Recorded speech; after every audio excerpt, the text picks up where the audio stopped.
Date क्या होता है? मैंने बताया ज़माना बड़ा ख़राब है यार आजकल। किसी को पैसे दे दो यार, धर्म नहीं है। सपोज़ मैंने आपको पैसे उधारी दिए हैं तो मेरे मन में टेंशन सा बना रहता है, वो आदमी पैसे देगा नहीं देगा, भगवान मालिक। तो पैसे मेरे डूबने का डर रहता है कि सामने वाला आदमी मेरे पैसे खा ना जाए।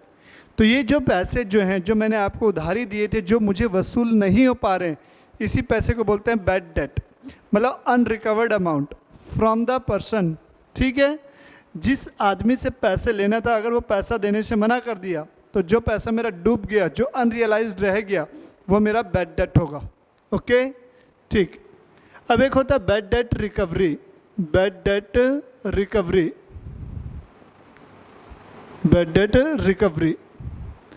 ये बैड डेट रिकवरी क्या होती है? मान लो आपके मन में इंसानियत आ गई, या आपको कोई फ्यूचर में लग रहा है कि नहीं यार ये आदमी काम का, इससे बाद में भी पैसे की ज़रूरत पड़ सकती है, तो इसका अभी संबंध बना के रखना है।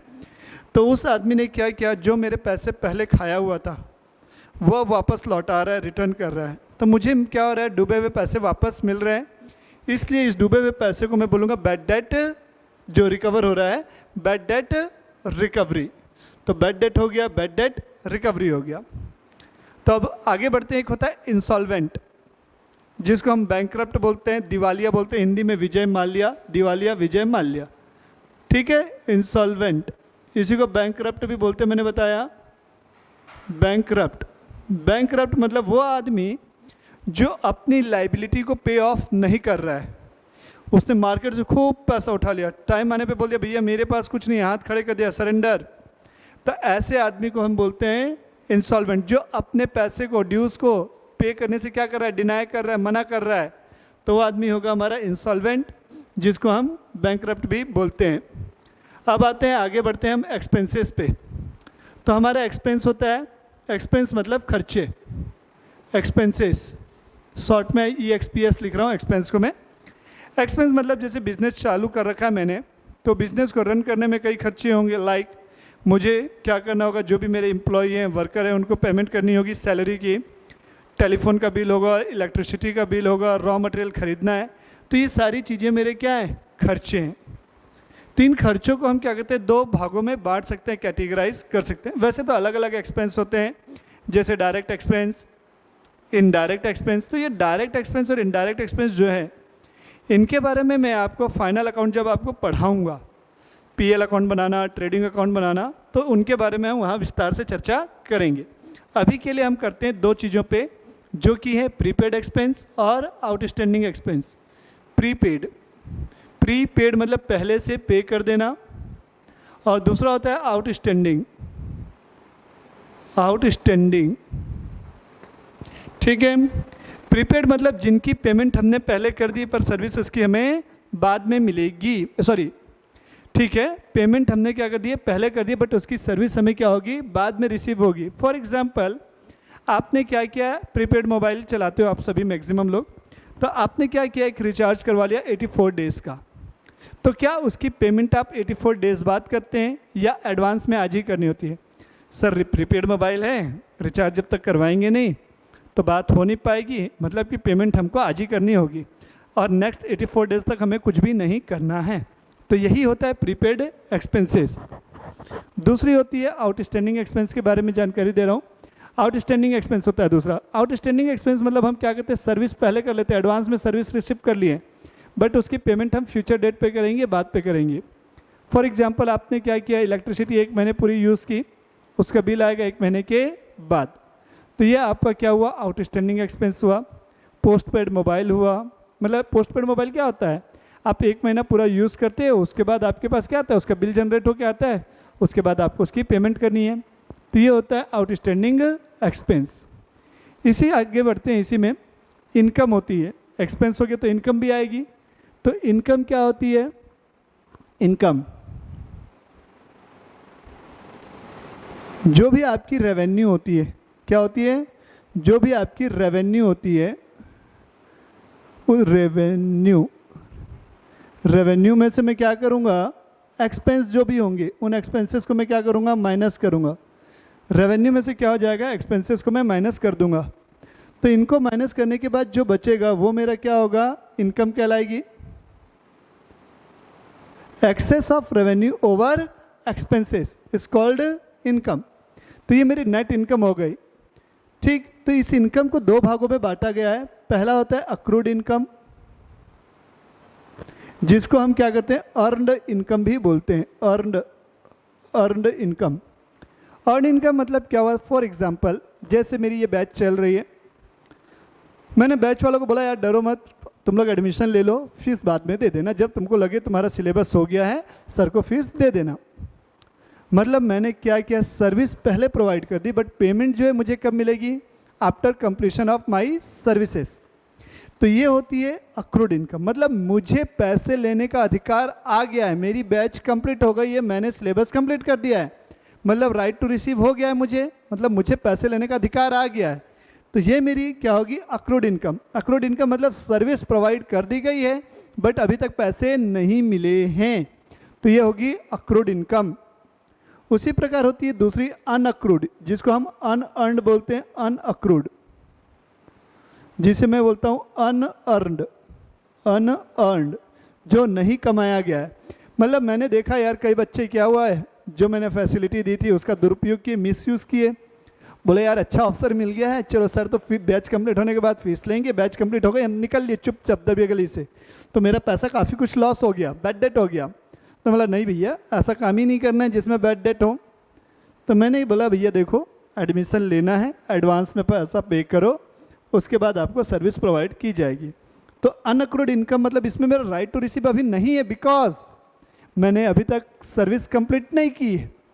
लेकिन चूँकि मैंने क्या किया, एडवांस में पैसा ले लिया, सर्विस बाद में दूंगा, इसलिए ये मेरी क्या कहलाएगी, अनअर्न इनकम, जो नहीं कमाई गई है। एडवांस में ले लिया और मैं बोलूँगा भैया आप कौन, मैं नहीं जानता, जाओ टाटा बाय बाय, तो छोड़ दोगे क्या मेरे को? नहीं नहीं सर, पीछे डंडा लेके आएंगे हम आपके, बेटा ऐसा नहीं करना, मैं आपको सिलेबस कंप्लीट करूँगा। ये हो गई हमारी अनअर्न इनकम, अनअक्रूड इनकम। अब उसी प्रकार हम आते हैं डिस्काउंट में। हमारा डिस्काउंट जो होता है दो प्रकार का होता है। डिस्काउंट का मतलब क्या होता है, पहले तो ये जान ले। डिस्काउंट मतलब होता है कंसेशन इन प्राइस। जो भी प्रोडक्ट की प्राइस है, मान लो 100 रुपये किसी प्रोडक्ट की एमआरपी है, अब वो प्रोडक्ट आपको मान लो सामने वाले ने 90 में सेल आउट कर दिया, तो 10 रुपये आपके लिए क्या हुआ, डिस्काउंट हुआ। तो ये जो डिस्काउंट है बेटे, ये दो टाइप का होता है। पहला होता है ट्रेड डिस्काउंट, टीडी बोलूँगा मैं ट्रेड डिस्काउंट को, और दूसरा होता है सीडी, कैश डिस्काउंट। टीडी मतलब ट्रेड डिस्काउंट, सीडी मतलब कैश डिस्काउंट। सर ये सीडी टीडी क्या? देखो बेटा, मैंने मान लो आज आपको 2 लाख रुपए का माल बेचा, 2 लाख रुपए की आपको सेल की।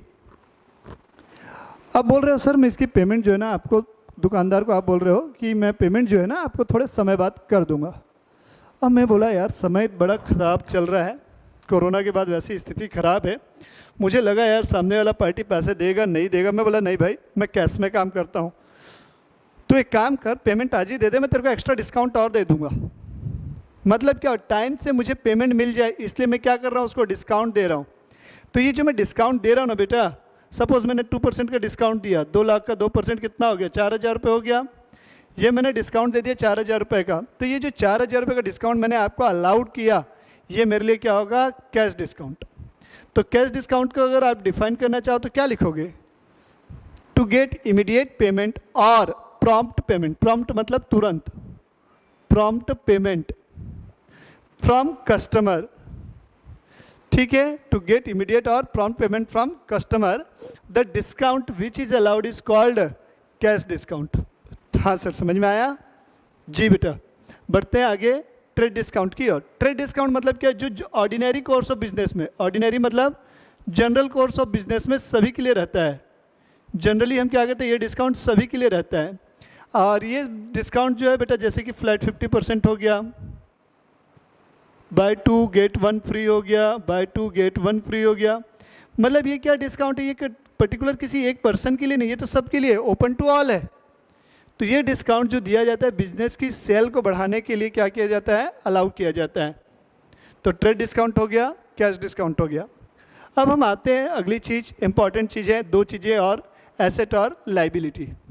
तो एसेट की मैं बात करता हूँ सबसे पहले। तो एसेट क्या होती है, एसेट नाम तो सुना ही होगा, ठीक है, एसेट। तो एसेट, दीवार पिक्चर का फेमस डायलॉग, आज मेरे पास बंगला है, गाड़ी है, ठीक है, बैंक बैलेंस है, तुम्हारे पास क्या है, ऐसा आपने डायलॉग सुना है? तो वो किसके दम पे बोल रहा होता है? अमिताभ बच्चन एसेट के दम पे बोल रहा होता है। तो यही सारी चीज़ें हमारी संपत्ति कहलाती हैं, जिनको हम एसेट बोल रहे हैं। तो इन एसेट की मतलब क्या होती है बेटा? जिसकी कुछ इकोनॉमिक वैल्यू हो। क्या हो? इकोनॉमिक वैल्यू हो, प्लस फ्यूचर बेनिफिट मिले हमसे। हमें क्या मिले? हमें फ्यूचर बेनिफिट मिले, तो इसे हम क्या बोलते हैं? एसेट बोलते हैं। तो इकोनॉमिक वैल्यू का मतलब क्या हुआ? आज जैसे मेरी कोचिंग क्लास है, ये मेरी फर्नीचर है, तब इसकी कुछ इकोनॉमिक वैल्यू है कि नहीं? इस फर्नीचर को आज मैं लेके जाऊंगा मार्केट में, सेल आउट करूंगा, कुछ पैसा तो मिलेगा इस फर्नीचर को बेचने से। हाँ सर मिलेगा, बिल्कुल मिलेगा। बेनिफिट मुझे क्या मिल रहा है? इस फर्नीचर पे आप लोगों को बैठा रहा हूँ मैं, आप लोग बैठ पा रहे हैं कंफर्टेबली और पढ़ रहे हैं। अगर मैं आज आपको बोल दूंगा चलो बेटा ज़मीन पे बैठ जाओ और पढ़ो, तो पढ़ोगे क्या? नहीं, मना कर दोगे? सर नहीं, हम तो यहाँ बैठ के ले दे के पढ़ रहे हैं टेबल पे, आप ज़मीन की बात कर रहे हो, मना कर दोगे? नहीं पढ़ोगे? हाँ सर ये तो है बात। तो ये जो है ना, ये हमारी क्या कहलाई? एसेट, जिसकी कुछ वैल्यू हो, प्लस जिसे के द्वारा मुझे क्या हो? फ्यूचर में कुछ बेनिफिट मिले, वो हमारी एसेट होती है। तो एसेट को जो है ना बेटा, दो भागों में बांटा गया है। पहला होता है टेंजिबल एसेट, टेंजिबल एसेट, और दूसरी जो होती है ना, वो होती है इंटेंजिबल एसेट, इंटेंजिबल एसेट। पहली हो गई टेंजिबल एसेट, दूसरी हो गई इंटेंजिबल एसेट। टेंजिबल मतलब क्या? Which can be touched and seen, जिसे हम देख सकते हैं। Can be touched, can be touched and seen, touched and scene.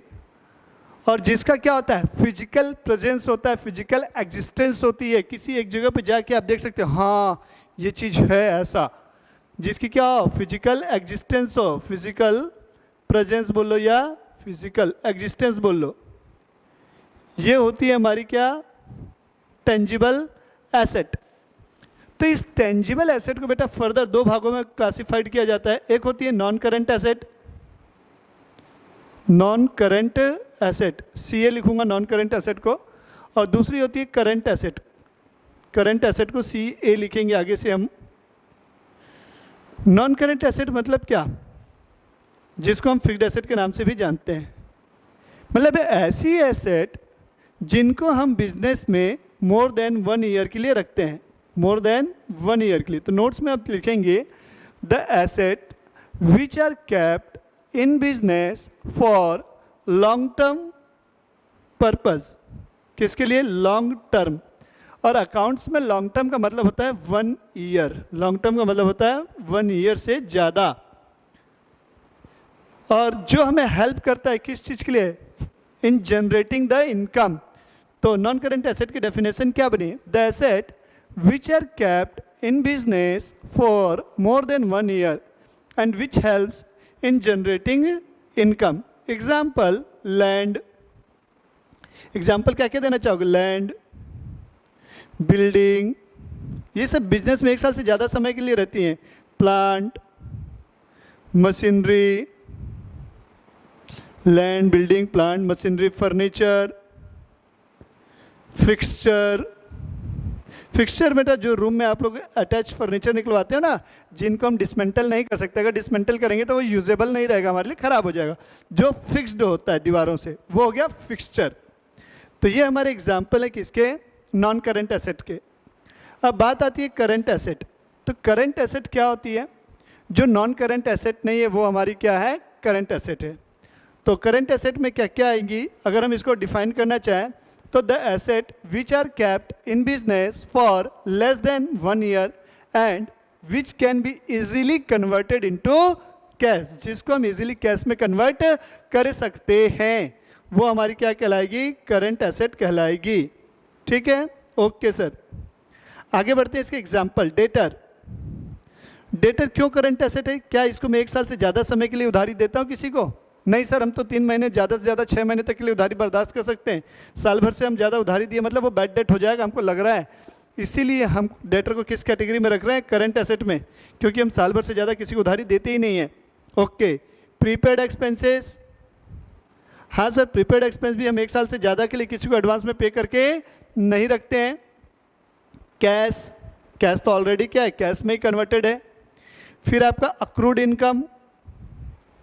Accrued income मैं 1 साल ज़्यादा से ज़्यादा क्या कर सकता हूँ, झेल सकता हूँ किसी को जो एडवांस क्या कर रहा हूँ, फीस फोकट में पढ़ा रहा हूँ, समझ लो, फोकट बोलना नहीं चाहिए, एक्चुअल में जैसे मैंने एडवांस में सर्विस दे दी है और उसका पैसा ज़्यादा से ज़्यादा मैं बर्दाश्त कर सकता हूँ, 6 महीने में आ जाए, 3 महीने में आ जाए, पूरे साल भर वेट करूँ, ऐसा नहीं होता। तो ये सारी चीज़ें मेरी क्या हो गई, स्टॉक, ये सारी चीज़ें मेरी क्या हैं, करंट एसेट में। स्टॉक मेरी करंट एसेट क्यों है, क्योंकि कभी भी दुकानदार ये नहीं चाहेगा कि उसका स्टॉक जाम रहे, वो हमेशा चाहता है कि फ्रेश स्टॉक आए, न्यू स्टॉक आए। तो जब भी स्टॉक पुराना होता है, इन जनरल साल भर में क्या हो जाता है, ट्रेंड चेंज हो जाता है, तो वो अपना स्टॉक की क्लियरेंस लगा के निकाल देता है। तो वो चाहता ही है कि मेरा साल भर के अंदर माल ख़त्म हो जाए, जल्दी से जल्दी कैश में कन्वर्ट हो जाए। तो इसलिए ये सारी चीज़ें किस में आती हैं, करंट एसेट में आती हैं। तो एसेट है तो लाइबिलिटी भी होगी, हाँ सर लाइबिलिटी तो होगी, देनदारी, हमको लोगों को पैसा देना है, तो ये लाइबिलिटी है। तो लाइबिलिटी क्या होती है बता रहा हूँ, लाइबिलिटी पे आ रहा हूँ मैं। Liability, liability,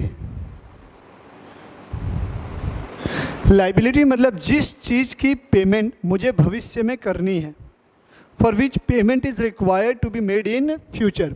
payment is required to be made, payment is required to be made in future, required to be made, required to be made in future.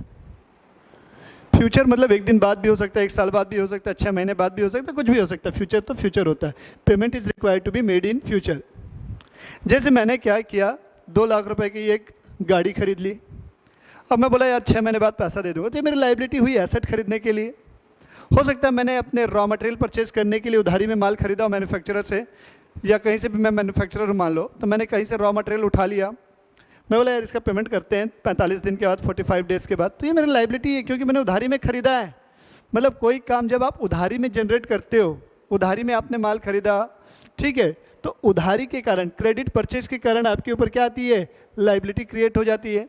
या दूसरे शब्द में आपने किसी से उधारी ले लिया, नकदी ले लिया, कैश बोरो कर लिया, बैंक से लोन ले लिया, तो ये भी लाइबिलिटी। भले आपने कुछ चीज़ें खरीदी नहीं है, लेकिन फिर भी ये क्या है आपके लिए, लाइबिलिटी है, क्योंकि आपको अब उस चीज़ का पेमेंट करना है। मैंने लिखा ना, payment is required to be made. अब बैंक से लोन ले लिया, ऐसा तो नहीं है ना, बैंक कौन हम कौन, ऐसा नहीं बेटा। बैंक की पेमेंट की जाएगी ड्यू डेट्स पे जब भी हमारी आएगी। तो लाइबिलिटी को भी फर्दर 2 भागों में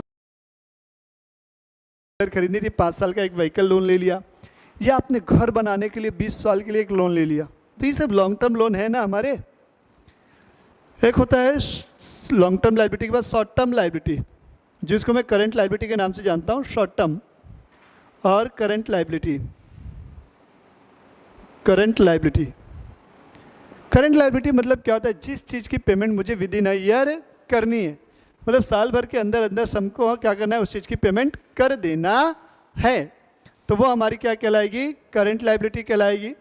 for example creditors, bills payable, outstanding expenses, bank overdraft, unaccrued income, unaccrued income, ये सारी चीज़ें मेरी क्या होती हैं, करंट लाइबिलिटी में शामिल होती हैं। यह वर्ड आया है, क्रेडिटर्स मैंने बता दिया है, बिल्स पेबल भी बता दिया है, आउटस्टैंडिंग एक्सपेंस बता दिया, अनअक्रूड इनकम बता दिया। बैंक ओवरड्राफ्ट क्या होता है ये मैं बाद में आपको बताऊंगा, ठीक है, ये आगे के सेक्शंस में आपको मैं समझाऊंगा, टेंशन नहीं लेना, अभी बस सुने रहो।